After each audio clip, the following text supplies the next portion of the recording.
গোটা পৃথিবীতে এখন মুমিনের ঈমান নিয়ে খেলা হচ্ছে। মুমিনের ঈমানের অবস্থা নিয়ে এখন তারা তামাশা করতেছে। গোটা পৃথিবী ওরা টেস্ট করতেছে মুমিন কি জীবন্ত মুমিন না মুমিনগুলি মরা মুমিন।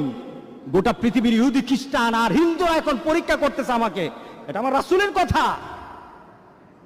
মরে দেখো তোমার শান, তোমার মর্যাদা, তোমার অবস্থান, তোমার ক্ষমতা, তোমার অর্থ। মরে দেখো। তুমি যদি নিজের জীবনকে মূল্যায়ন করতে না পারো, আল্লাহ যেটা বলেছেন ইল্লাল্লাযীনা আমানু, যদি ঈমানদার না হয় মরো, তুমি কতটুকু ক্ষমতা, তোমার কতটুকু অর্থ, তোমার কতটুকু গাম্ভীর্যতা, তোমার কত মর্যাদা। ফেরাউন, সাদ্দাত, নমরুদ তো দুনিয়াতে থাকতে পারে নাই। কথা ঠিক আছে কিনা বলেন? ফেরাউন, সাদ্দাত, নমরুদ তো দুনিয়াতে নাই।